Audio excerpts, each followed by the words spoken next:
Hello, everybody. Welcome to Epistemic, episode number 5. My name is Reid Nicewonder. I'll be your host for today. Daniel Earls is busy for today, but hopefully he'll be back pretty soon. He's on hiatus. Also, we have some guests today. Also, my co-host, Anthony Magnabosco. How's it going, Anthony? Going good, Reid. What's up? Not much. So yeah, we also have Jordan and Jeni Bell with us today as guests. Jordan wrote a very nice post on the SE private Facebook group talking about his experiences watching Anthony's videos, and that should be very interesting to hear from them talk about in a few minutes. But yeah, we'll just get straight into it. What's everybody been doing since the last show? What have you been doing, Anthony? Man, I've been busy. Lots of stuff going on. The weather hasn't really been cooperating too much here in Texas, so I've been busy doing some things around the house, but also finding myself working on things related to street epistemology. I did a really cool interview last week with a guy named Steve McRae. He has the Great Debate podcast, so he invited me on, and he also had on a guest who goes by Ozymandias Ramses II. Yeah. I don't know if you've seen any of his stuff, but he is brilliant. And he's been watching a lot of the street epistemology videos. And Steve invited both of us on to talk about SE. And it turned out to be just this wonderful, wonderful discussion. So I was really happy to be able to participate in that. And then what else is going on? We've got the big logo contest initiative that we've been working on. We've been getting all sorts of submissions. We've narrowed the submissions down to about 7 or 8, I think. And we could probably get into that a little further maybe later on, but I've been busy with that. There's a guy out there who's really interested in SE, and he's involved in one of those NPR-related shows. So we've been spending the last several weeks trying to fine-tune an article to submit to them for consideration to play on one of those shows. Oh, wow. Which I think, dude, like that would be awesome. That would really help expose SE to a completely broader demographic than I think is aware of it now. And then I've been busy writing some blog posts. I just released another one a couple of days ago on how to stay calm when you're using street epistemology, how to stay calm and focused. Nice. Yeah, Which, that was great. that's a question I get all the time. Like, how do you stay so calm? How can you resist from arguing with somebody? So I finally took some time and I wrote this blog post and recorded it too. So there's an audio version of it on the SE podcast. So that's pretty much it. I'm really eager to get out and do some more videos. I think the last one I uploaded was 2 weeks ago, and I hate to go that long without uploading something, but the weather just hasn't been cooperating. But I've been busy with other stuff, so it's definitely been productive. Yeah, I've been going out once a week as well. Weather's been a little rough for me. It got into the 60s, so I had to, put on a jacket. So that was pretty rough. But yeah, having a good time out there. I also tried a new spot in Griffith Park. I haven't released any videos from it, but I went like pretty right up next to the observatory, just down a bit on the trail. And it's getting there. I have to park up at the observatory and like take my little cart of stuff down the trail a little bit. But it's the Griffith Observatory? The Griffith Observatory. I've been there before. Don't you have to take a bus to get up there? Like you can, I guess. There's a parking lot up there, but there are buses as well. Yeah. And you haul your gear like halfway up the hill? I'm at the top at the observatory, and then I just cart it down a little bit, down to the side on a little hiking trail.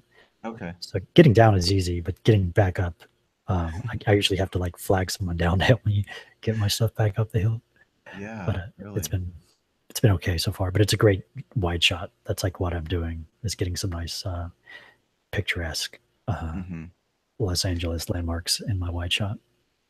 Yeah, and we were talking about the benefits of cutting to a different camera angle every once in a while in the last episode of Epistemic, and in case anyone wants to listen to that. Yeah. Cool. So anything else going on? Just lots of stuff. I mean, we're getting feedback from lots of people who have been affected by SE, whether they were just watching the video or they ended up running into somebody who was using this method. Yeah. Speaking of, Speaking of, yeah, maybe we can move on to Jordan and Jeni. So how are you guys doing? Doing good. Thanks for having us. Yeah, Doing welcome fine. to the show. So Anthony, want to talk about why they're on this show today? Sure. Well, from my understanding, Jordan and Jeni both encountered street epistemology in some way. I think Jordan was inspired to write a post in one of the street epistemology Facebook groups, and it was really inspiring, his story. And I don't like spoil it or anything, but it was really profound, his experience. So we thought, well, what a perfect guest than to ask Jordan if he wanted to come on. It sounds like Jeni came along with him, which is great. I'm really glad to have you both here. So yeah, maybe you can tell us a little bit about your story, your journey, and how it relates to street epistemology. Yeah, so I grew up in a very conservative, fundamental Christian household, about as far right as you can get without being obviously labeled a cult. So I was homeschooled for the majority of my life, mostly prevented, not actively but passively, from any contact with people who might be secular or have any sort of different beliefs than me. I don't think I ever met like a Muslim, or until I was almost out of high school. I thought that everyone believed like me, and that the majority of people in the world, like 90+% of them, were all Christians, because duh. And I didn't really think through any of these beliefs critically. It was more or less indoctrination, and it stuck really, really well, well into adulthood. And it wasn't until I was in my mid to late 20s that I started considering that I might be wrong about some of these beliefs. And it happened when I was watching a video of Neil deGrasse Tyson explain something. And he said, if your explanation for the things that you don't understand is God, then your God is just going to be an ever-shrinking pit of scientific ignorance. And if that's who you choose to believe in, so be it. I can't stop you. And I'm like, that's not my God, is it? And I started thinking about it a little more. And I thought, that actually is my God. And I started, reading more of my Bible. I started reading, in Job, where it talks about the world sitting on pillars, and how God shook the pillars, and the firmament, and the holes in the firmament were stars. And I started realizing this isn't poetic language. They actually thought this was the world. And as soon as I realized that, I was like, oh no. And so I just started, Googling a bunch of stuff and reading everything I could get my hands on.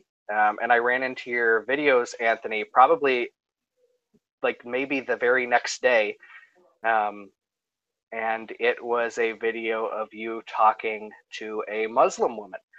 And as you asked her the questions, to try and get her to think through her beliefs in a reasonable manner, I thought it was hilarious. I was like, look at her crumble. Of course she's crumbling. She was indoctrinated into Islam.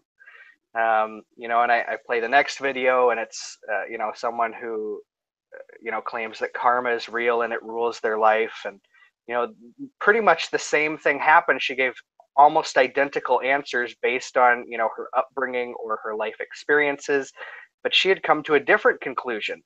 And I heard you ask the question that if all of these different people can use the same methodology to come to these different conclusions, what does that say about the reliability of that method or your conclusions? And I thought, uh-oh. And the next video was, it was actually the 3-part series of you talking to the youth pastor at that college, Corpus Christi, I think. And he was, like warning his students to stay away from you, and, that sort of thing. But I listened to a couple videos from your playlist of you talking to Christians, and I was like, oh no, he's giving the same reasons that I'm giving for why I believe in God. That's not good. So I went to look out better reasons for the things that I believed, essentially trying to prove why Christianity was right. And the more I looked, the less I found, honestly. That's incredible. That's incredible. Do you think the order of the videos that you happen to stumble across had any bearing on the profoundness of like the realizations that you had? Yeah. Like if you stumbled across the Christian video first, do you think it would have been different? It was important for me to see you have this conversation with someone who didn't believe what I believed, because there was less at risk. I already knew they were wrong. So it helped me understand that your method was accurate, and you were helping them realize that what they believed was wrong, and you didn't even have to bring up God. Okay, I see. So you saw me using the method with somebody with a completely different belief than yours. Mm-hmm. You started to like appreciate the method that was being used, and then were you more open to then using applying the method towards your own belief because you saw it being used for these other beliefs? Is that what you're saying? I wasn't open to applying it to my belief necessarily at all. It was kind of just an accident. That it caused me to start thinking through these questions and realizing that I didn't have any better reason. It's not like it was my intention. Yeah. Wow, that's interesting. Okay, and then you went the next step and you try to find better reasons for the belief. Yep. So then I spent, I deconverted in about a period of a week. I spent like 16 hours a day, reading and watching videos and praying and like looking for all of this, information. And yeah, the next step for me was to find concrete reasons for why I believed the thing that I believed. So that involved like reading theology books and researching history and stuff like that. Okay. And then how does Jeni come in all this? Well, he deconverted about a week before me, and he was asking all sorts of horrible questions and like that I didn't have answers for, and I couldn't find answers for. In fact, one of those questions, which is a kind of a variant on an SE question, was what ended up fixing or breaking, depending on your point of view, me. I was rejecting all sorts of evidence that contradicted the Bible. I'm like, I don't care what this or that says of evolution. It doesn't matter. The Bible is right, and whatever else you show me that's not the Bible is wrong. And I kind of came to the place where what would I accept? And for me, that was if the Bible didn't have integrity within itself. If there are inconsistencies in the Bible, that would be a big problem for me. And well, that was not hard to find. Okay. Wow. Yeah, these are typical reasons that I come across. I don't know about you, Reid, but when I encounter Christians, usually they say they believe it because they were raised with it, or they think that the book is true. And yeah, rarely does a person like take the time to think about what they would accept to lower their confidence in the belief, or come to the conclusion that that evidence really isn't reliable evidence. So, Yeah. okay, so I'm a little curious then, Jeni, did you then go out to just find contradictions? Was contradictions the thing that did it for you?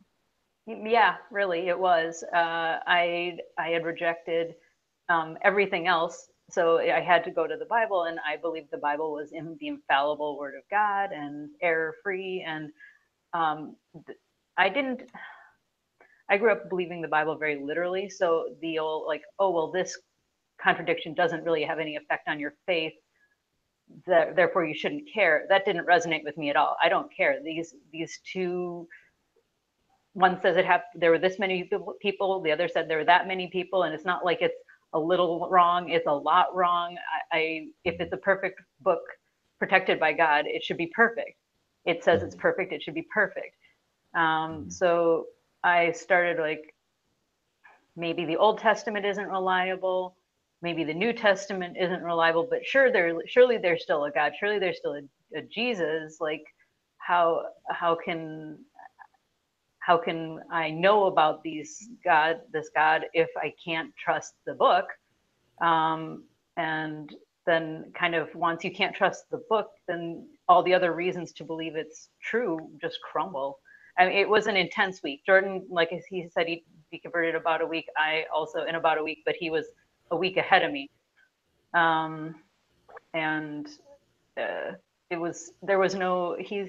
He's like he said, 16 hours a day he was pursuing the truth. And he did not give me any rest either. I'd be like, I just like, let's talk about the Marvel Universe or something, anything else. And he's like, no. So well, that's what I was wondering.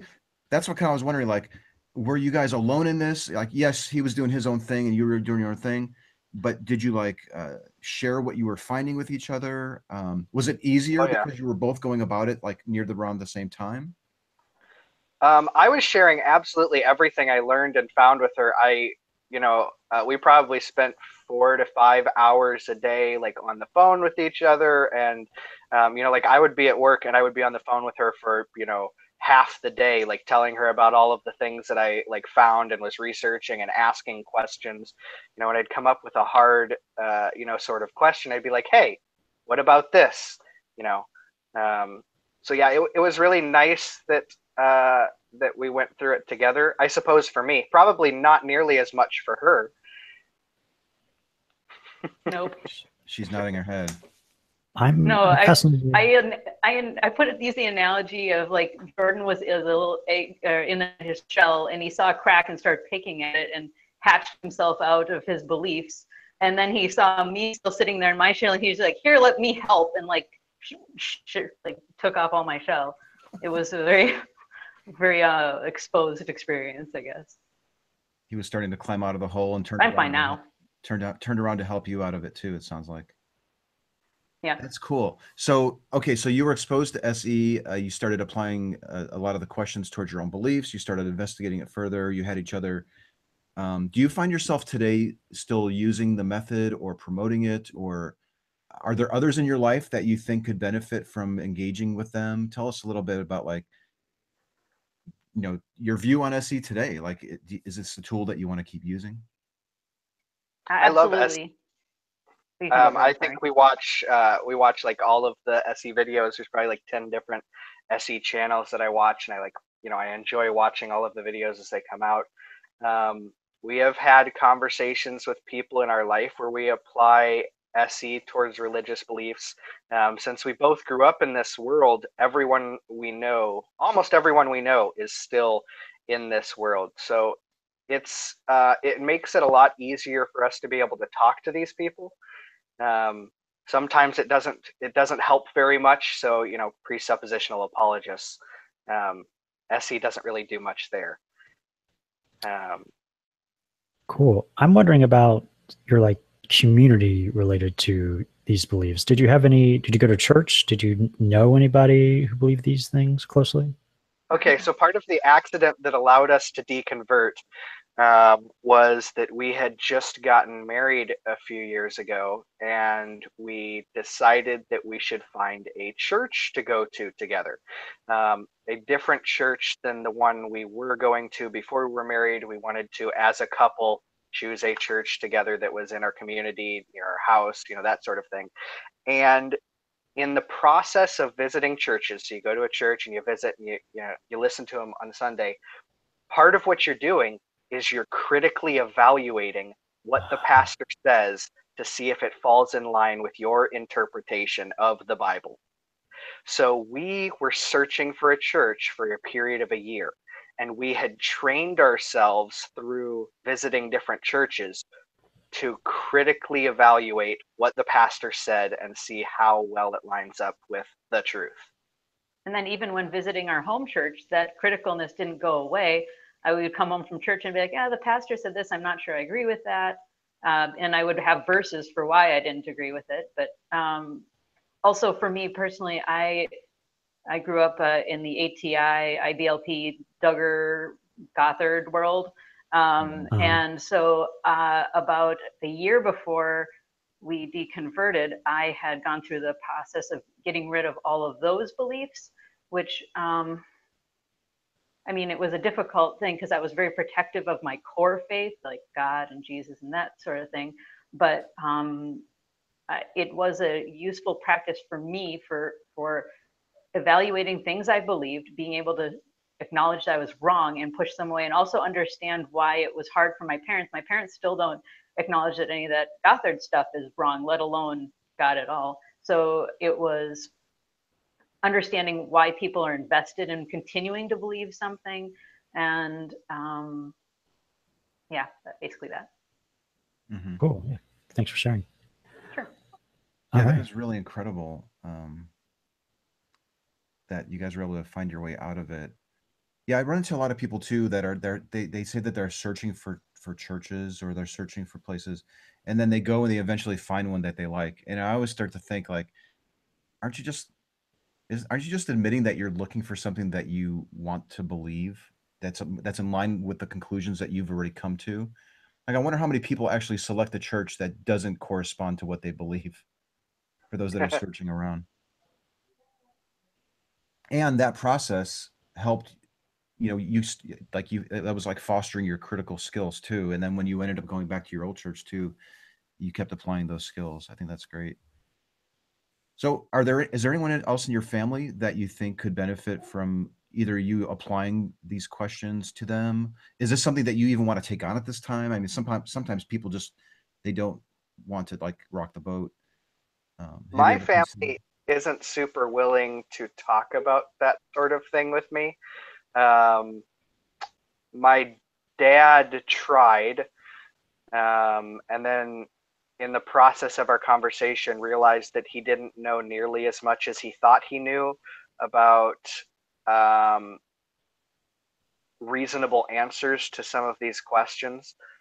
I think that turned him off a little bit.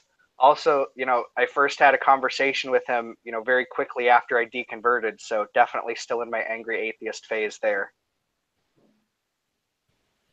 I have had some better talking with his dad about SE stuff, just gently asking questions. And I call it kind of like finding the edges of someone's beliefs. I enjoy it. I've used it in talking with some of my friends. Jordan and I have two couples that we have sat and had long discussions with. And boy, it feels great when we get those long pauses. We like shoot each other eyes that says, let them pause, don't talk. That's awesome. Those pauses are key, Anthony. Like, we'll have a conversation with someone and they'll say something and it's like, that's so far out of left field, and we just won't say anything, and they'll kind of sit there and go, oh, that is really far out of left field, isn't it? That's incredible that you are both aware of the importance of the pause and you can make sure that you're not stepping on it. I think that's great. Oh, that's cool. Also, SE was really useful for me, not quite as instrumental in my deconversion. Jordan just kind of helped with that a lot, but in getting comfortable with my deconversion, for a while, I felt like I was broken, like the belief that was within me had been destroyed, and I wanted it back. And it was really hard to like not believe, but want to believe. And then when I watched like all your videos, then it kind of helped heal away the magic sort of it, or the specialness. Like what I had wasn't special. I didn't have any better reasons. No one else has any better reasons. And it had really helped me a lot to be comfortable with my deconversion. Yeah, a lot of people who get rid of their God belief do tend to become angry at the people who taught it to them and other people who still hold the beliefs. And I'm not saying, yeah, it sounds like maybe that was mitigated to some degree because you were aware of these tools, I guess. Like, is that what you're saying? Like, if this isn't it, don't let me put words in your mouth, like I always say. But did you avoid the angry atheist phase, or do you still experience some anger at the people, or has that been mitigated to some degree? For me, I feel like I skipped it. I went from like feeling like I was the one that was wrong, even though I didn't believe anymore. I just wasn't. I don't know how to describe it. I wasn't at peace with myself about my disbelief, if that makes sense. And then, I don't know. I'm just not a very angry person. So I maybe it's still coming. Who knows? It's only been a year. But I had already kind of gone through a little bit of the angry phase with the stuff that my parents had believed that was more extreme, a very truncated version of angry. But it had come to a quick understanding with like, okay, it was them trying to do their best, and they are only capable of teaching what it is that they believe. So I don't know. I feel like I might still be in my angry atheist phase. I guess I'm not so much angry at the original teachings or at the people who teach them, because I think that they do it out of sincerity, out of an understanding of their experiences, out of what they think to be true. So I'm not mad at them for their good intentions. I guess I'm more upset that I feel like they don't act out what they claim to believe. I would say a majority of Christians think that people who aren't Christians are going to die and be tortured for all of eternity.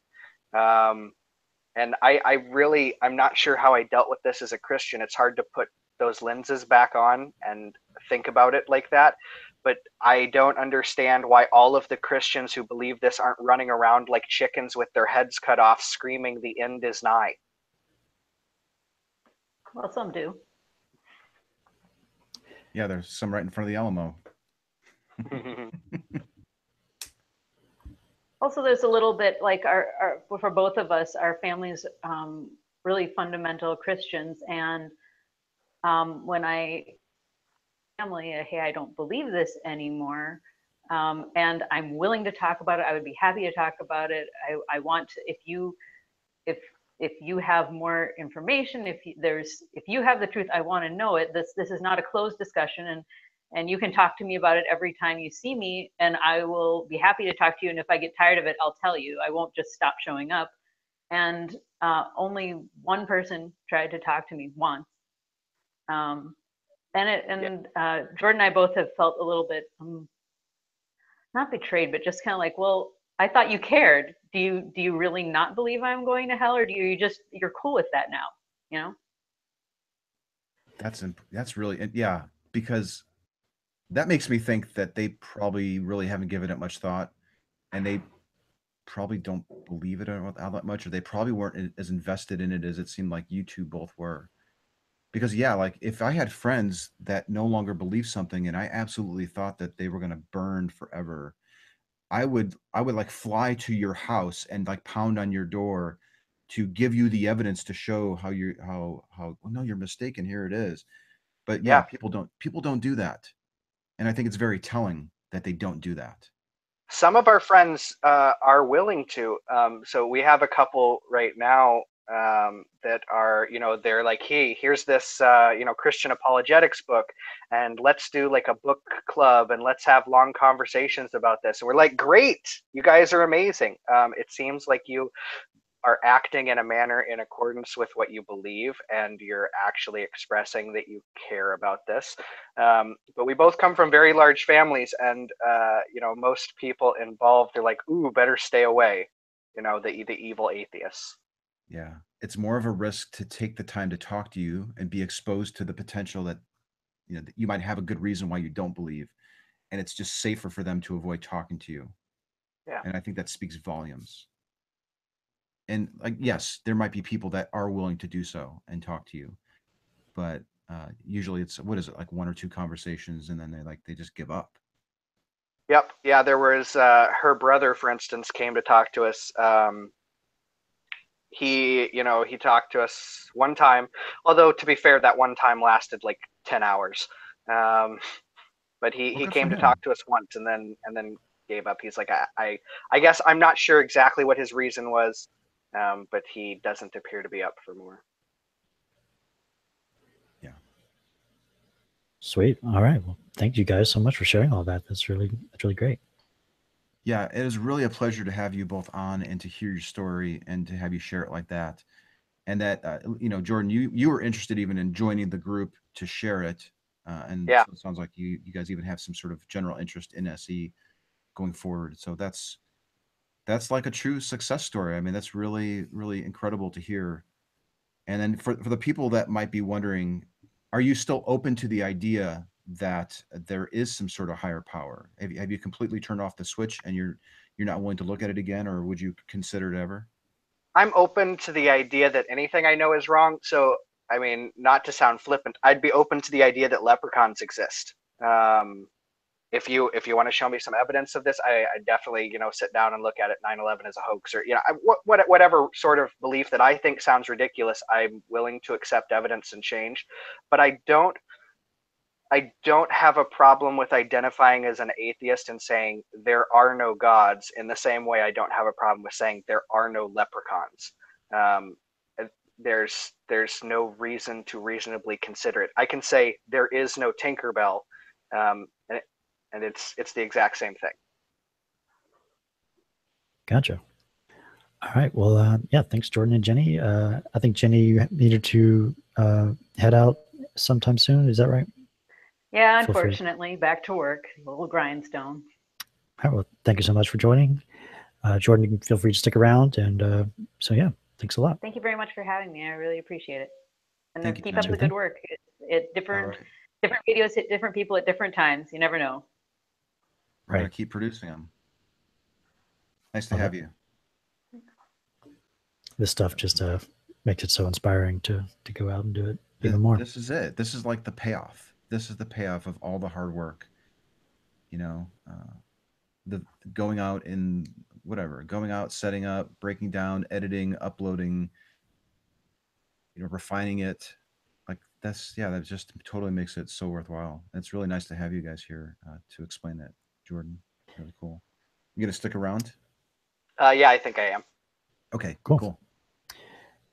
Yeah, and all right, so moving on to the next section. Last week we did something interesting. We did our first just community live stream similar to this, but just anybody from the SE Facebook groups could join and just hang out and chat with each other. We kind of want to do this on a more regular basis. We're still kind of figuring out what it's for, but it's nice to get people talking and just chatting about stuff. So last week we did our first one, and it's on this channel if you guys haven't seen it yet. But something interesting happened. This guy called Darth Dawkins, you might have heard of him from just in general on the internet, on YouTube, and the general atheist community YouTube videos. He came on for a little bit, and Anthony Cesario chatted with him for about 20 minutes, and that went really well. I set a timer. I set a hard endpoint for the conversation, and he did a great job with Darth.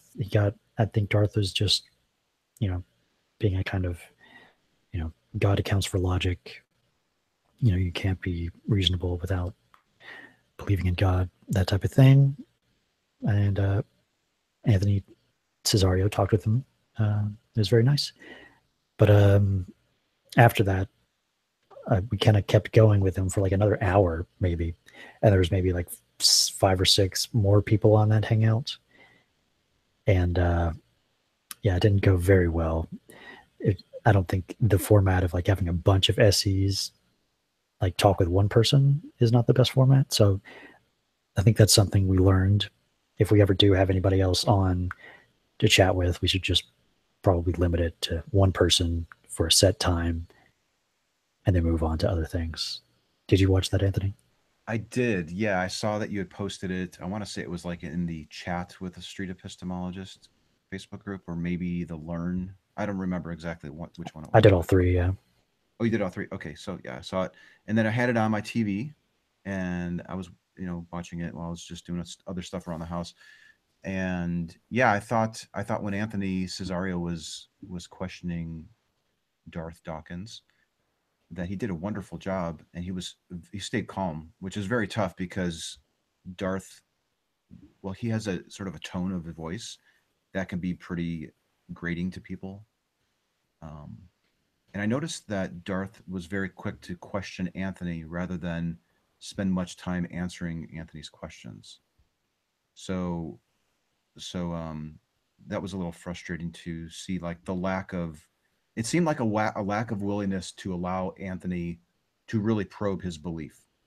Like Darth was erecting these barriers, basically. And then it ended. And yes, like you said, there was a room full of probably 4 or 5 other people who know SE. And then it kind of became like this almost pile-on thing where just as soon as, I don't know, Lucas was in there, for example, and let's say Lucas said something, and before Darth could answer the question fully, then maybe somebody else jumped in to challenge him, and then it just became really combative, and it just kind of descended. It started off really good and then descended.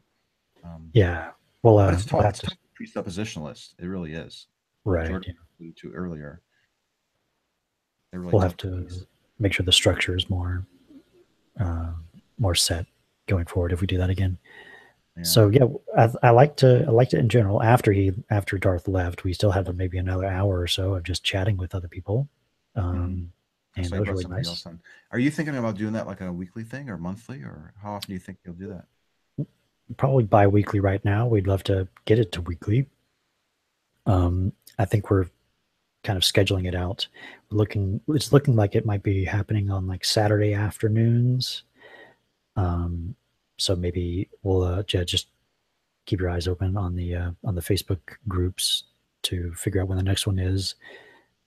Probably not this Saturday, maybe, but if not this Saturday, then maybe the next one.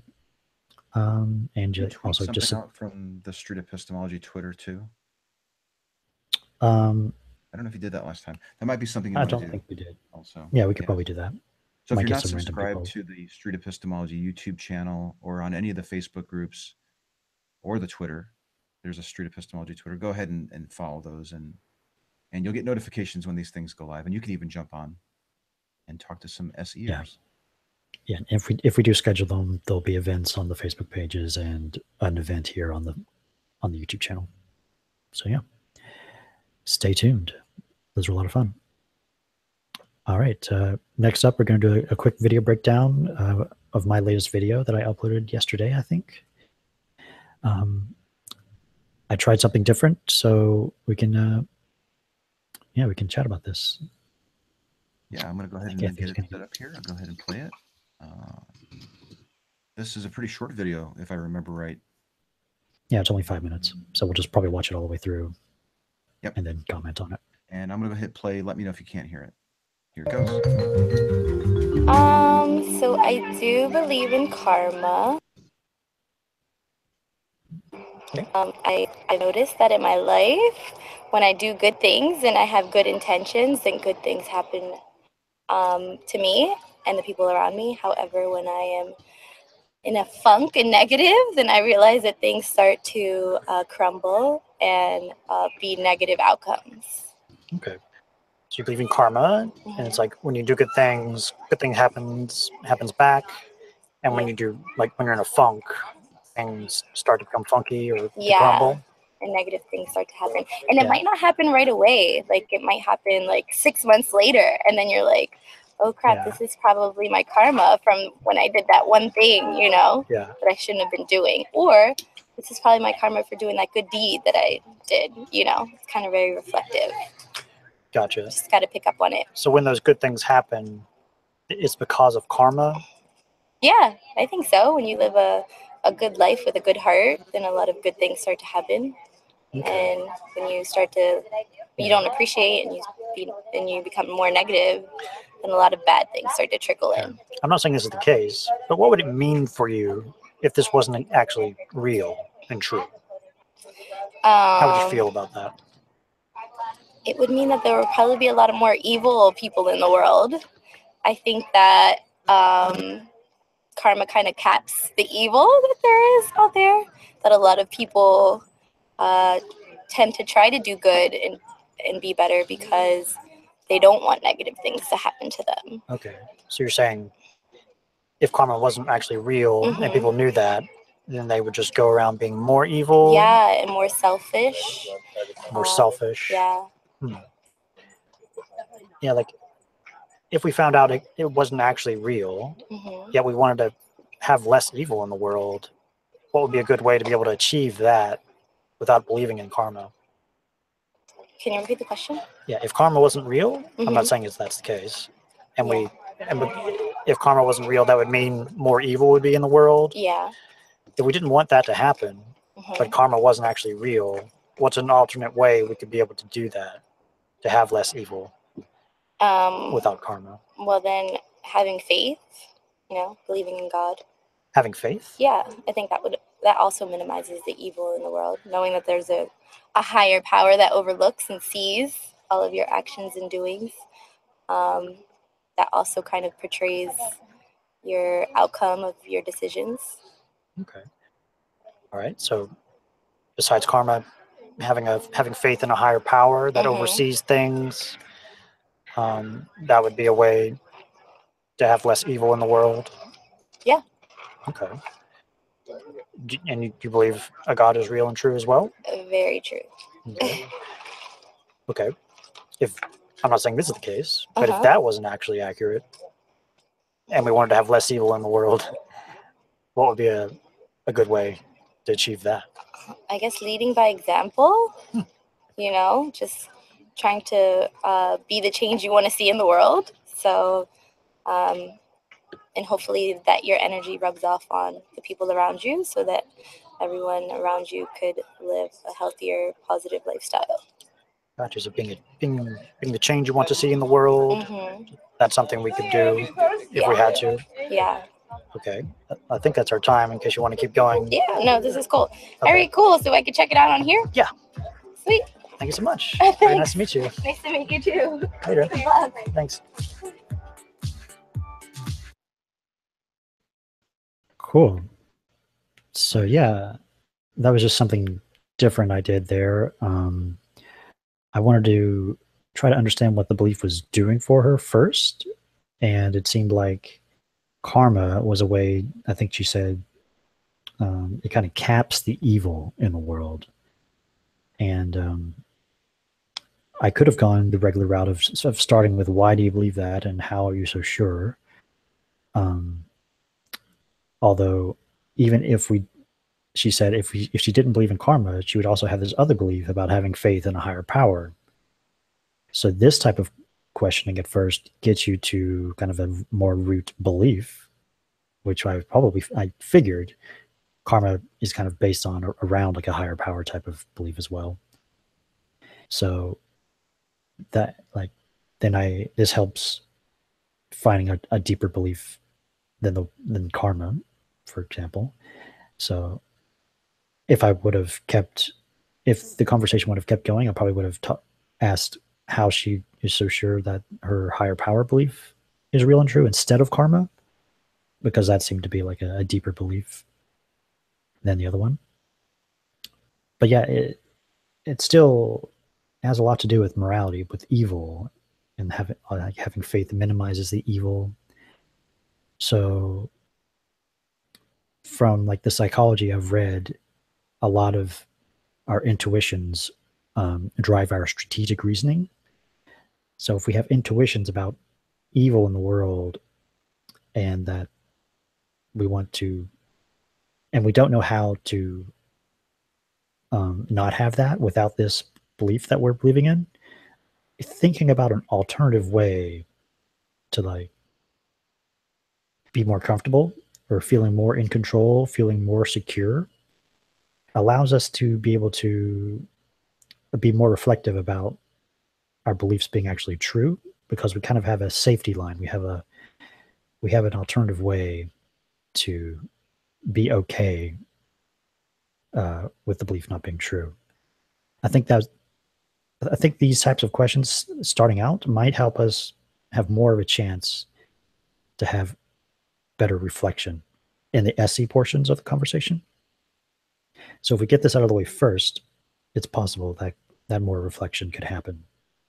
That's just a hypothesis. Yeah, I see where you kind of went there. So I think what you're explaining is that if you first discuss the other alternatives, then a person might be more open to examining if their first initial conclusion is mistaken or not.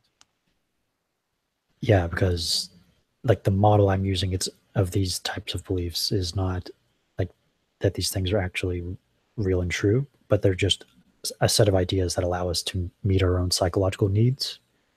So if those needs can be met in other ways, then the beliefs could be investigated more openly, more freely. As I was listening to it a second, or maybe this is my third time, it dawned on me that in a way this is kind of like asking a person's confidence level, because if they're If they responded and said, well, no, karma is the one and only thing. That's the only thing that's keeping evil away. Well, then you know that they're very committed to the belief. They're very confident on it. But she didn't do that. She entertained your hypothetical that there was a possible explanation. And then we even went a step further with you to, like, she went from karma to a higher power. And then she even went with you to, well, we could just lead by example, and this could be people that are doing it. Yeah, that would be interesting. Having a confidence level of like the effectiveness of the belief to get whatever the belief is doing for them. Like, what's your confidence that this belief is the most effective way to have less evil in the world?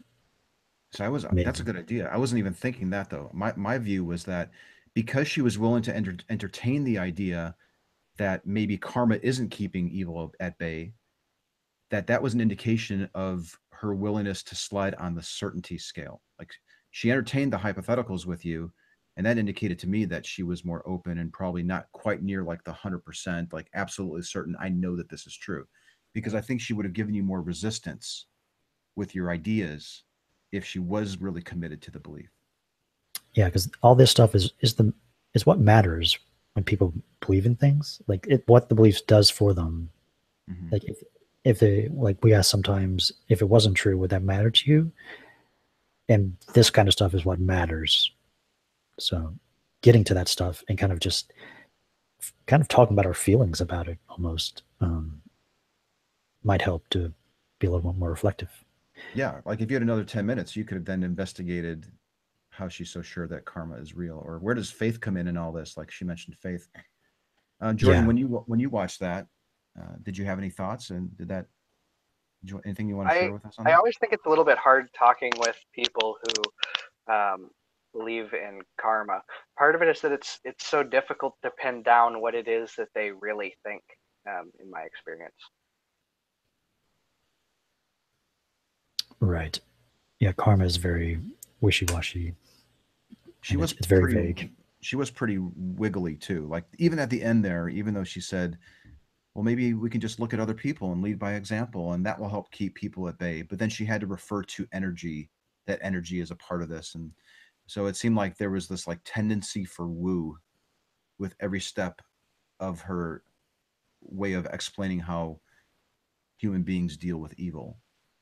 So yeah, this would be like, this would definitely, like, this is a great little intro like to a conversation with her. It would be great if you could meet her again. And yeah, what would you ask her again if you had the chance? Let's say she wants to sit down for another 10 minutes. Yeah, I'll probably ask her if you remember the conversation, like that, you know, there were these alternate ways of having less evil, minimizing the evil. And you mentioned something about a higher power. Could we talk about that? Your reasons why? I'd love to believe if that's true, that type of thing. I think we're coming up pretty quickly on the segment of the show where we ask watchers, viewers for their questions. So if there's anyone out there and you have some questions that you've wanted to ask, this would be a good opportunity to go ahead and do it. I hope I'm not jumping ahead. Was there anything else we needed to cover before that? No, not really. We've got a few questions already lined up. The first one was from Reese. Who would you most like to use SE on? Ooh, me? Okay. I would ask, I would want to do it with Donald Trump. I think he would be a really fun person. And I think we would all talk about truth. Jordan Peterson. Oh, yeah. You know, it'd be a big conversation about truth with him. Those are, I guess, my top two off the top of my head. I'll probably think of some more. How about you? I guess she doesn't have so much influence now, but like someone like Oprah or some type of celebrity figure with a lot of power. Yeah, that's a good one. Like so much of our beliefs come from just blindly copying celebrities and like people we are like in awe of. So if we can get those types of people, you know, thinking a little more clearly, maybe people can just blindly copy their attitudes and values. That's a great one. Yeah, that would be good. How about you, Jordan? I think I definitely also would have said Donald Trump, but I think some other good choices would be some apologists of different faiths. I think it would be fun to have an SE conversation with Christian apologists, Muslim apologists, people who actually have this strong reasoning for why they believe what they believe, where they're good at public speaking and they're good at being at persuasive arguments, but maybe they haven't thought so much about the actual reasons why they believe these things to start with. Mm-hmm. Right. Cool. Next question. How can we organize ourselves and make SE more mainstream? That was by Tommy. I think we have an announcement about that coming up soon, but anything else about that before we talk about that? How can we organize ourselves? Okay, well, yeah, I think we are reaching a point with street epistemology where it's moving beyond this sort of method. There needs to be possibly some formal structure, because people are looking for ways to donate money to help us promote this thing. It's becoming kind of expensive. You know, there's some expenses that people are incurring for hosting a website or traveling to an event to give a talk. So I think we are kind of reaching the point where we need some sort of formal structure. And I think we may have an announcement. I've been working on something on the side to kind of make that happen, but nothing that I can announce just yet. So I think that will help make SE more mainstream. I think the biggest thing, though, that will help make SE more mainstream is if some prominent figure noticed it. You know, a Ricky Gervais or a Russell Brand or a Bill Maher or Sarah Silverman would be like perfectly positioned to really latch on to SE and just run with it and promote the heck out of it. So, I've got to say, speaking of how big SE is getting, it was wonderful seeing you on AXP. I had hoped that something like that might happen for a couple months now, and you know, of course, I'm really lazy, so it's not like I emailed them to tell them that you should be a co-host, but it magically happened one day. I was checking and I was like, oh, this is cool. Yeah, I mean, there might be more opportunities to go back on as a guest host. So I think if you want to see more SE on AXP, just message them and ask if the current host can start using it a little bit more here and there, or if they bring people on to keep promoting it. So. Yeah, I just saw that channel, the Atheist Experience channel, is also doing a second show, I think. Yeah.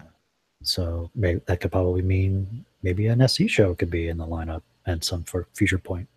Yeah, my understanding is the people that make the Atheist Experience show happen show up hours before.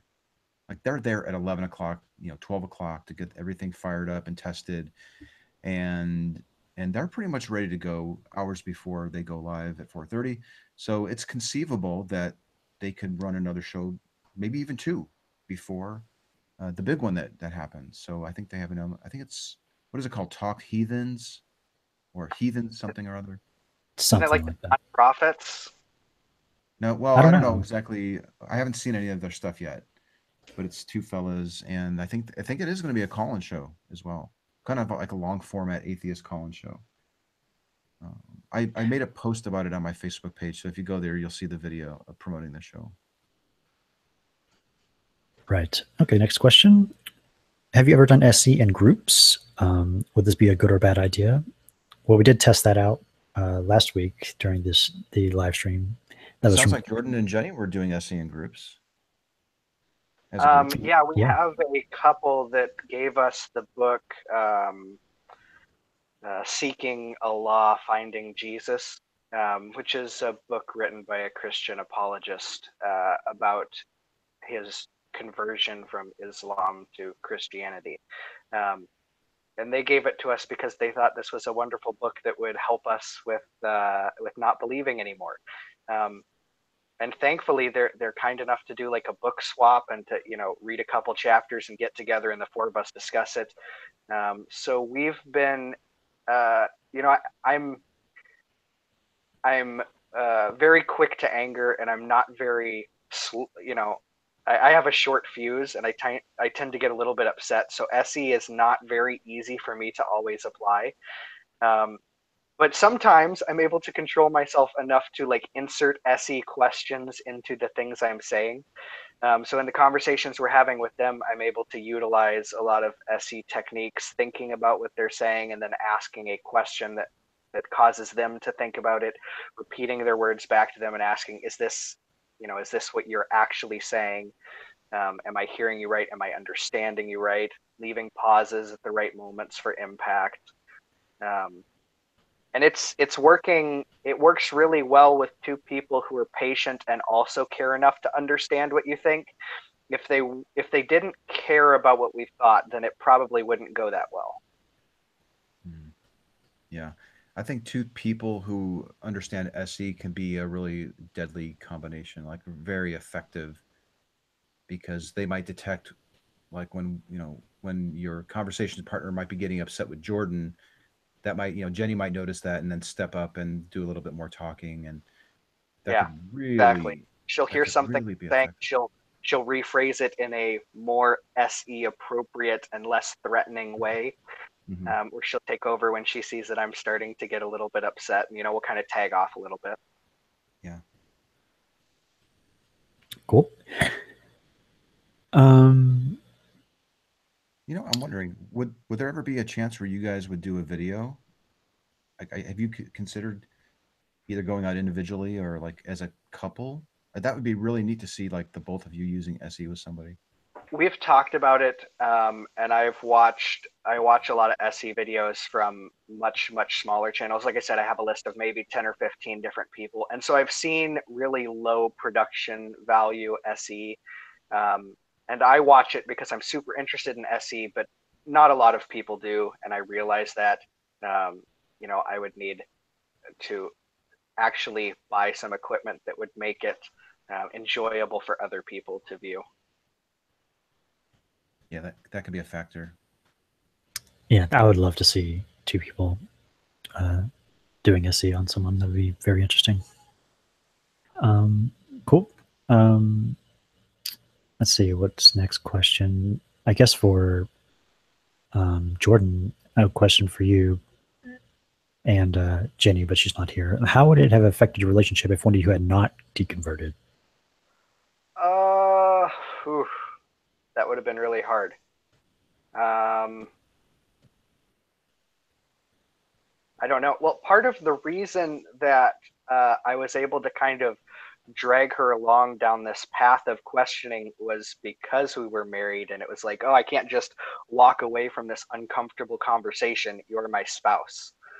So I think at least with our relationship, it was a little bit inevitable. I think that if you had an interlocutor who was forced to spend time with you by virtue of your relationship with them, and they didn't want to give up with you, I think that would be different. I'm really not sure. It would not have been good. Okay, thanks for sharing that. Let me think of other questions here. There's a question. Can you describe your most challenging, frustrating interlocutor? I don't know. A lot of those.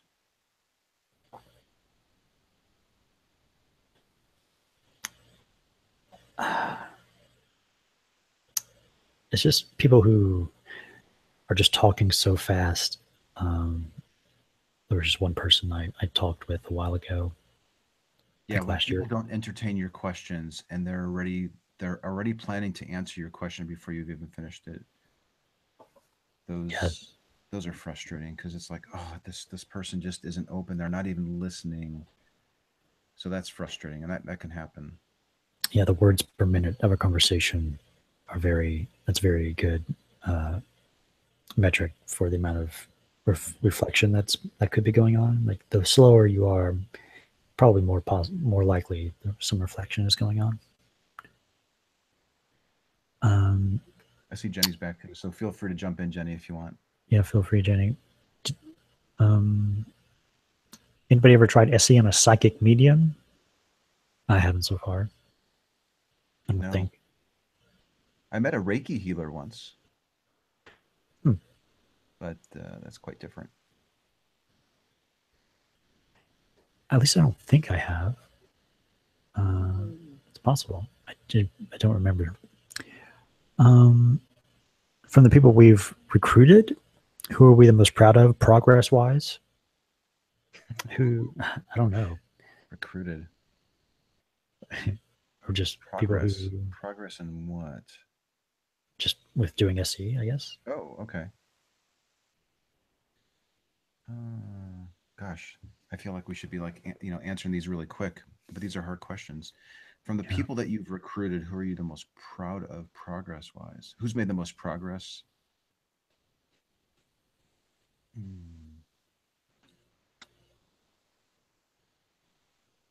Honest, I don't think I've seen a lot of examples yet to be able to answer that question. Yeah. I've definitely made a lot of progress, for sure.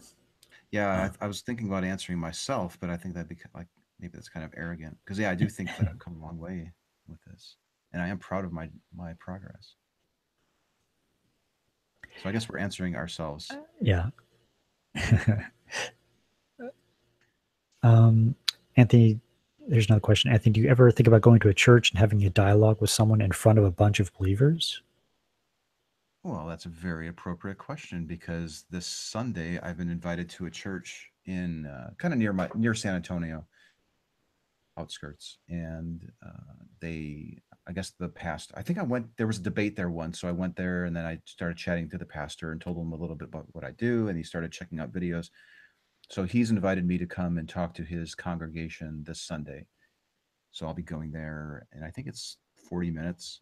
So I think I'll briefly explain what street epistemology is. I'm going to be showing one of Reid's videos, his conversation with Tia, and then I think there will be a little bit of a time for a Q&A. So I think there will probably be an opportunity, to actually promote SE, explain what it is, clear up some confusion. And then I suspect that a few people will probably catch me afterwards, and then I can have a couple one-off conversations with people right there in the church, which would be pretty neat. So amazing. Will that be recorded even with just like a GoPro put somewhere? I wasn't planning on it. I'd love to see that. I live streamed the debate once when I was there last time. So maybe I can message him and see if he'd be fine with me maybe live streaming it. So go to my Twitter, Magnabosco, and or Periscope is, well, I may not necessarily use Periscope when I live stream. I don't know. They did let me live stream last time, so we'll see. Okay. What do you think about a training page for people who will be interlocutors and SEers? Not sure what they mean by that. A training page, like maybe like some sort of page with little tips for people. I don't know, or maybe like a chat bot or something. I don't know. Well, if they're referring to a set of steps that people can read to prepare themselves before engaging in a conversation, whether you're the person asking the SE questions or you're the recipient, that's probably helpful. I mean, I think the list for preparation for the conversation partner would be really short. It would be as honest as you possibly can. Feel free to take as much time as you want to answer questions. Feel free to end the conversation if you're getting too uncomfortable.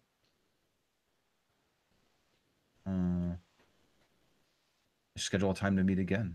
I mean, I don't know what more I can say there. But I think the list for the SE would probably be a little more extensive. Yeah. We do have the Street Epistemology guide, which is more geared for the person who's doing the SE. It's 30 pages though. It's not just a little one-page cheat sheet. The guide is really great. I highly recommend that. I haven't looked at it in over a year. I should probably look at it again. Yeah. And maybe update some of the technology or equipment Maybe so. section. That might be good. There's one prepared question about my asking for my thoughts on my discussion with the Christian apologist last week, and what kind of reaction I got from it. Yeah, we should get into that. Yeah, it was Jonathan McLatchie.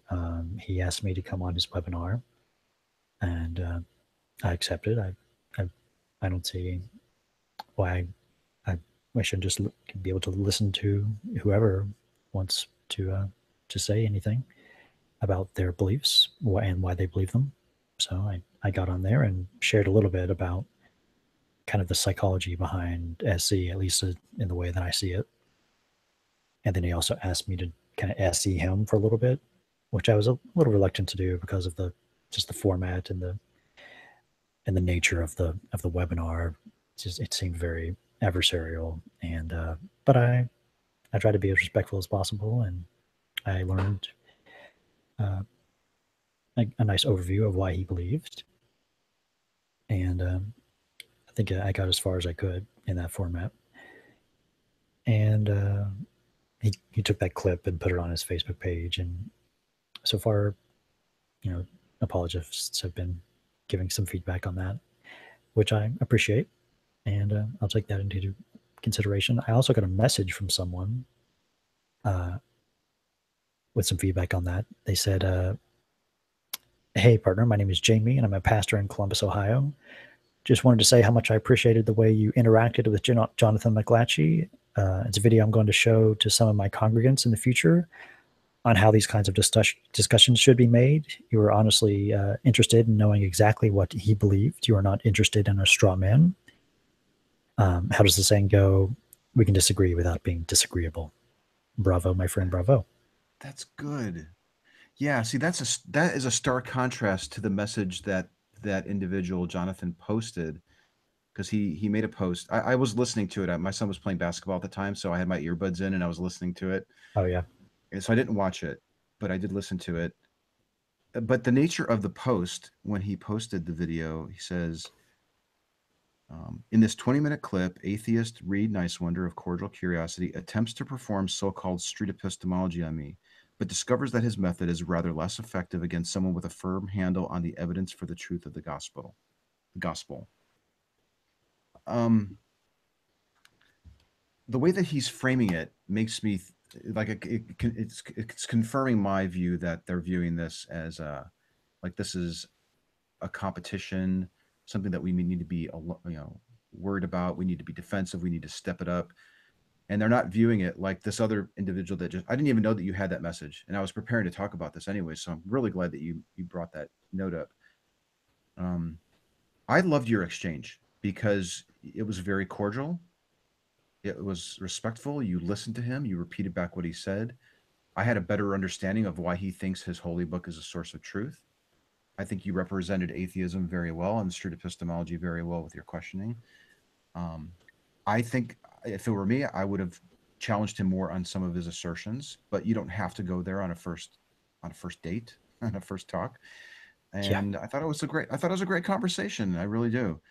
And the benefit, I think, from these conversations a lot is the people who are watching. And I think it was a plus.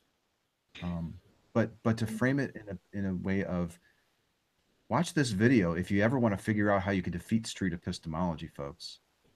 That's just it's kind of funny to see sort of that response to it. And right. They're missing the boat on this. Yeah, the way to defeat epistemology is to not say what you believe.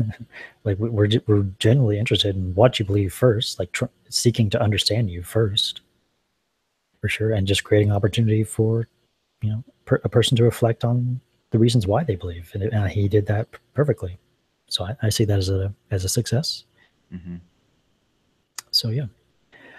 This also drives home the sort of my perception that even though the person that you're speaking with may not be willing to consider that they're mistaken, they're so convinced and they have so many reasons why this is true.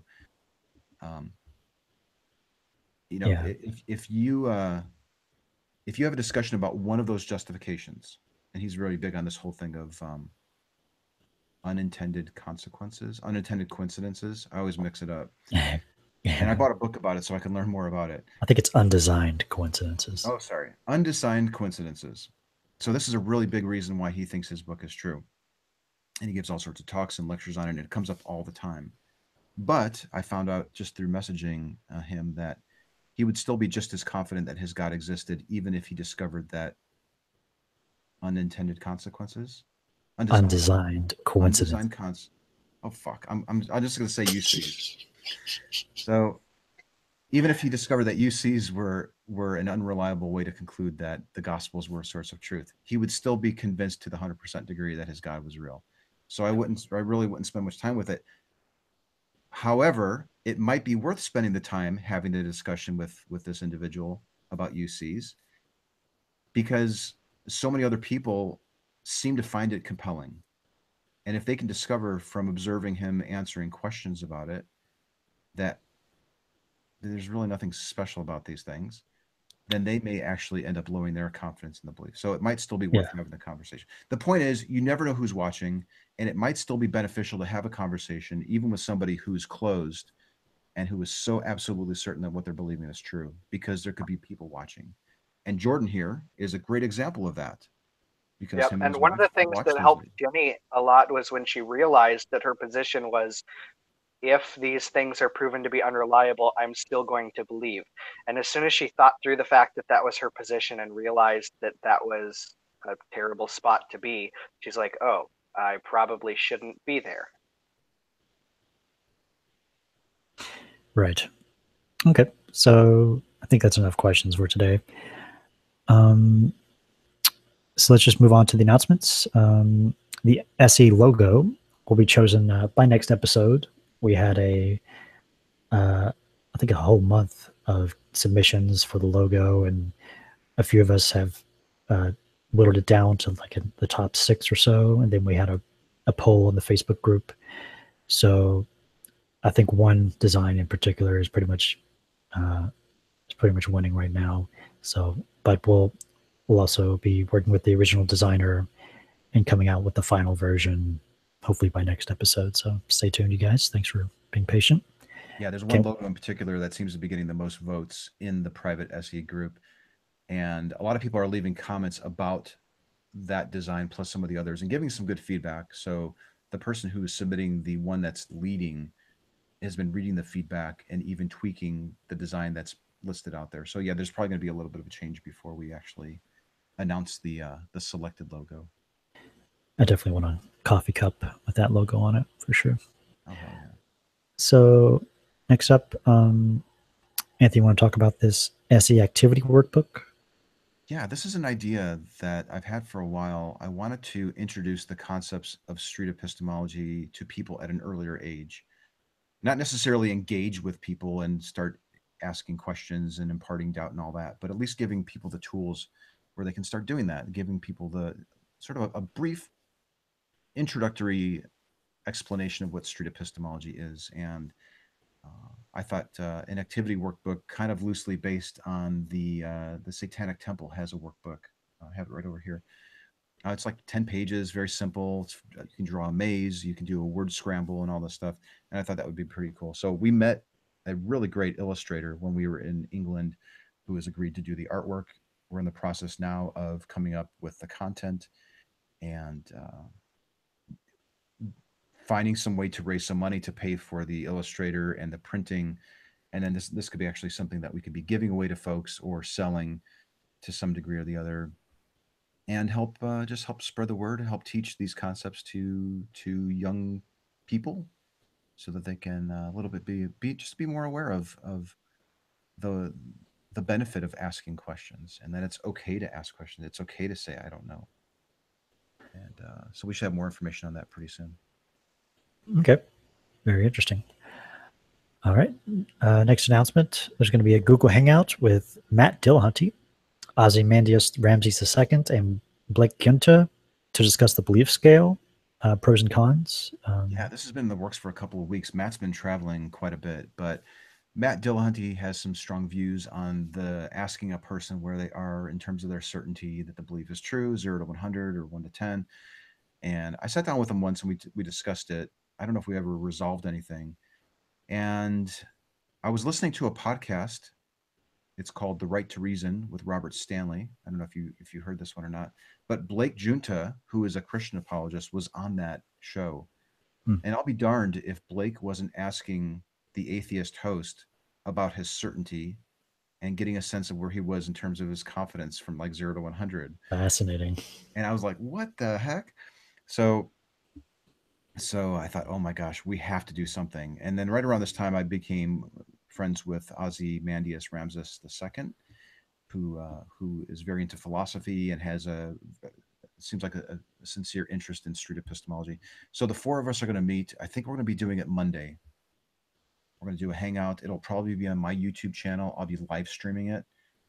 And then we'll take the recording of that, and I think Matt will release that on his Atheist Debates project so that people can watch that. So that should be a nice, good, at least hour conversation about quantifying beliefs in some measurable way and determining, is it even possible? Is it feasible? Are we wasting our time? Is there a better way to do it? And I think it will make for a very good conversation on the belief scale that a lot of people using SE employ. Cannot wait for that. Sounds great. Okay. Well, I think that's it for today. Thanks everybody for watching. This has been a lot of fun. And thanks again for Jordan and Jeni for joining, and Anthony for joining. This is so thank nice. you guys for coming in, Jordan. Really nice to have you here, and your wife Jeni for joining us. If you haven't already, there are all sorts of resources. There's like what we're doing here. We turn this into an audio version for a podcast. There is the streetepistemology.com website. There's an app. There's all these different Facebook groups. If you just search for Street Epistemology in Facebook and look for the ones that have the highest number of members, that's a really good indication which ones are good to join. And learn more about it. Watch a video and share a video. People are discovering the videos, and it's profoundly impacting their lives. So please share one of your favorite videos and help us spread the word. For sure. All right. Thanks, guys, for watching. Catch you next time.